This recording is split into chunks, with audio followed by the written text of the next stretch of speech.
Bayangkan kamu sedang di jalan yang ramai dan seseorang tiba-tiba jatuh, memegangi dada, kesakitan.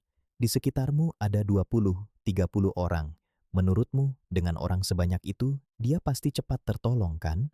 Ternyata justru sebaliknya. Semakin banyak orang yang menonton, semakin kecil kemungkinan kamu bergerak menolong. Bukan karena kamu jahat, tapi karena ada sesuatu yang aneh terjadi di dalam kepala kita saat berada di keramaian. Dan ini bukan tebakan. Ini sudah dibuktikan berkali-kali di dalam laboratorium. Cerita ini bermula dari sebuah malam di tahun 1964 di New York. Seorang perempuan muda bernama Kitty Genovese pulang ke apartemennya dan diserang di dekat rumahnya. Menurut versi yang paling terkenal, versi yang selama puluhan tahun dicetak di koran dan buku pelajaran, ada 38 orang yang mendengar atau menyaksikan serangan itu dari jendela mereka. Dan tak satu pun turun tangan. Tak satu pun, katanya, bahkan sekadar menelepon polisi tepat waktu. Kisah tentang 38 saksi yang diam ini langsung mengguncang Amerika. Bagaimana mungkin begitu banyak orang bisa sedingin itu? Apakah manusia kota sudah kehilangan rasa kemanusiaannya? Pertanyaan itu menghantui banyak orang, tapi dua psikolog muda justru menangkap sesuatu yang berbeda. Mereka curiga, masalahnya bukan pada seberapa jahat orang-orang itu. Masalahnya justru ada pada jumlah mereka. Dua psikolog itu bernama John Darley dan Bibb Latané. Di tahun 1968, mereka menerbitkan sebuah gagasan yang sekarang menjadi salah satu konsep paling terkenal dalam psikologi sosial, namanya diffusion of responsibility atau penyebaran tanggung jawab. Idenya begini, saat kamu sendirian melihat seseorang dalam bahaya, 100% tanggung jawab untuk menolong ada di pundakmu. Kamu bertindak atau tidak ada yang menolong sama sekali. Tapi begitu ada 10-20 orang lain di sekitarmu, tanggung jawab itu seolah terbagi rata ke semua kepala. Masing-masing merasa hanya memikul sepersekian kecil. Pasti ada orang lain yang sudah bertindak. Ini bukan tugasku sendiri. Dan karena semua orang berpikir persis seperti itu di saat yang sama, akhirnya tidak ada yang bergerak sama sekali. Tanggung jawab yang menyebar ke banyak orang justru menipis di tangan setiap orang. Tapi Darley dan Latané tidak mau berhenti di teori. Mereka ingin membuktikannya. Eksperimen pertama mereka sederhana tapi cerdik. Mereka meminta mahasiswa mengisi kuesioner di sebuah ruangan. Lalu diam-diam, mereka memompa asap ke dalam ruangan itu lewat celah di dinding.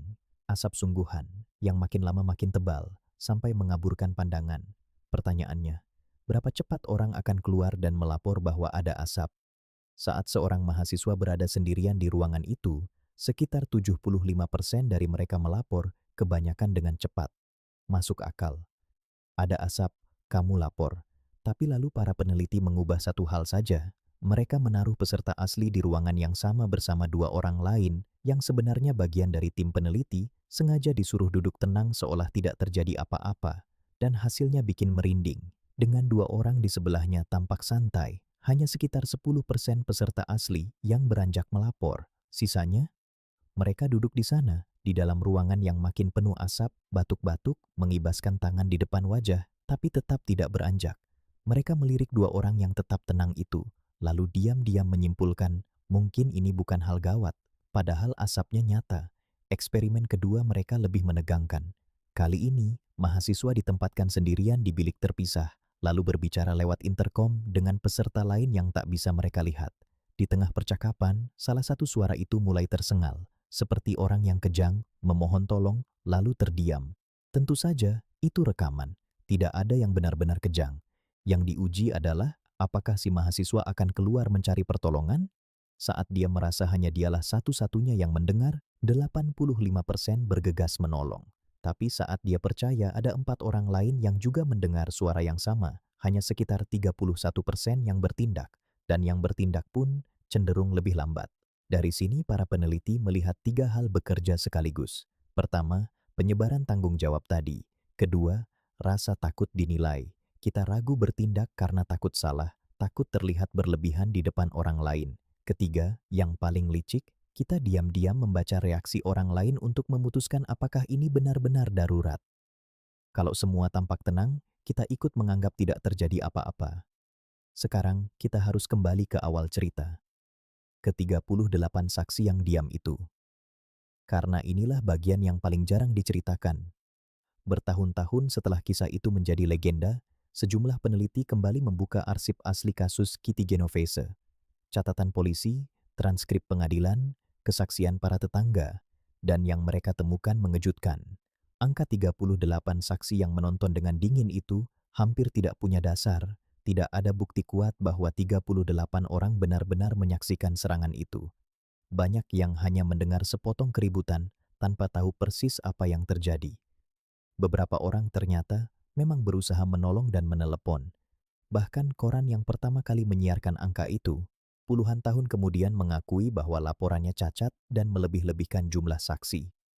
Jadi, ironisnya begini, kisah yang melahirkan seluruh penelitian ini ternyata sebagian besar keliru. Tapi justru disitulah letak kekuatannya.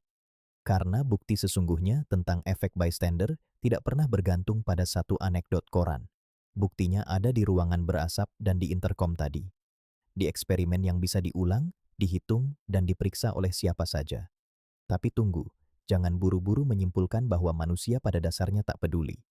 Karena ceritanya tidak sesederhana itu. Di tahun 2011, sekelompok peneliti mengumpulkan puluhan studi tentang efek bystander, mencakup lebih dari 7.000 orang. Hasilnya memang mengonfirmasi, rata-rata, kehadiran orang lain menurunkan kemungkinan seseorang menolong. Tapi, mereka menemukan satu pengecualian penting. Saat situasinya benar-benar berbahaya dan jelas gawat, efek itu justru melemah. Ketika bahaya sudah tak terbantahkan, orang lain di sekitar bukan lagi alasan untuk diam. Mereka malah bisa menjadi sumber keberanian dan bantuan fisik. Jadi kabar baiknya, efek bystander bukan kutukan yang tak bisa dilawan. Dan salah satu cara melawannya justru sangat sederhana. Kalau suatu hari kamu yang membutuhkan pertolongan di tengah keramaian, jangan berteriak minta tolong ke udara kosong. Tunjuk satu orang. Bapak, yang memakai baju biru, tolong telepon ambulans sekarang. Begitu tanggung jawab jatuh ke satu orang secara spesifik, penyebaran tadi langsung buyar. Dia tak lagi bisa berpikir pasti orang lain yang akan bertindak karena orang lain itu sekarang adalah dirinya. Dan mungkin pelajaran dari eksperimen berusia lebih dari setengah abad ini justru terasa makin dekat hari ini. Kita hidup di zaman ketika ribuan orang bisa menonton hal yang sama di layar mereka, di saat yang sama. Sebuah video, sebuah unggahan, seseorang yang jelas sedang butuh pertolongan. Dan mungkin tanpa sadar, kita mengulang pola yang sama. Ada ribuan orang yang melihat ini, pasti sudah ada yang bertindak. Apakah efek bystander benar-benar bekerja dengan cara yang sama di dunia digital? Sejujurnya, itu masih menjadi pertanyaan yang belum sepenuhnya terjawab oleh sains. Tapi, satu hal dari penelitian Darley dan Lathan tetap berlaku di mana saja, bahwa saat semua orang menunggu orang lain bergerak lebih dulu, seringkali tidak ada yang bergerak sama sekali. Dan kadang, satu-satunya yang dibutuhkan adalah satu orang yang memutuskan bahwa tanggung jawab itu miliknya. Orang itu bisa jadi adalah kamu.